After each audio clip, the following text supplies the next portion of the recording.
DC News Now is your local election headquarters, and primaries taking place today in Maryland and West Virginia. The race is neck and neck between two Democrats seeking the U.S. Senate seat. Our Liberty Zabala live in Silver Spring this morning to break down what voters need to know. And Liberty, the polls just opened about 2 minutes ago. Yes, good morning, Tanaya. The polls are open right now. We are seeing those poll workers start to show up here. We're still waiting to see some voters, but you can expect a close margin between Prince George's County Executive Angela Alsobrooks today, as well as Congressman David Trone. And just take a look at the campaign signs outside this polling place here. Again, I mentioned those poll workers here outside right now. Today is the day when voters will decide who will advance in November. Both Alsobrooks and Trone have been hitting the campaign trail hard to squeeze out every last vote. They will need it. Both Democrats are in a dead heat for Maryland's U.S. Senate seat.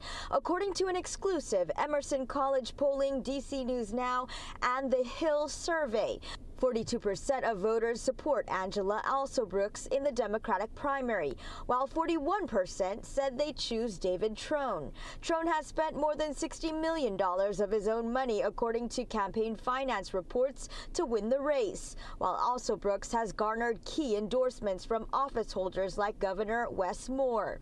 Both say they are the only electable candidate who can beat popular former Republican Governor Larry Hogan, who is the presumptive GOP nominee. Voters just want to change. I mean, voters are tired of the same old, same old. They're tired of the special interests always getting their way and never seeing their life change. Concerns that we all share about our family and about our country, these are the issues they want to make sure that I take with me to the Senate, the ones that will bring back jobs. So the polls will remain open until 8 p.m. tonight, and voters are encouraged to bring your own sample ballot. Make sure to bring your ID, and you can also find your assigned polling place by heading to our website at dcnewsnow.com. For now, live here in Silver Spring, Liberty Zabala, DC News Now. Thank you, Liberty. Well, local elections this year could have a major impact on the balance of power in the Senate. As you see here, Democrats currently have a slight majority. However, flipping just one seat from blue to red would give the final say to the vice president. Flipping 2 seats would give Republicans outright control. In Maryland, former Governor Larry Hogan expected to dominate today's primary. However, his criticism of former President Trump could impact him among the voters in his own party. Hogan has criticized the former president for several years, calling him a threat to democracy. 6 other Republicans are running against Hogan for that nomination. And in West Virginia, the winner of today's Republican primary likely to take over retiring Democrat Senator Joe Manchin's seat. Current Governor Jim Justice and current Representative Alex Mooney are the leading candidates for that nomination. Whichever Republican candidate wins, also expected to win the general election because of the state leaning Republican. And major positions will also be up for grabs in Virginia this year, including 1 seat in the Senate and each of the state's 11 seats in the House. The Commonwealth will hold its primary election on June 18th.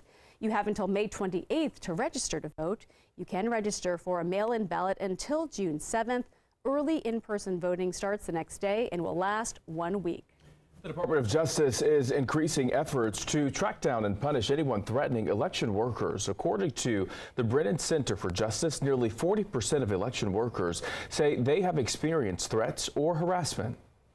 Very different climate than what existed prior, and every single one of them is concerned about security. They're concerned about false information and disinformation. They're concerned about funding.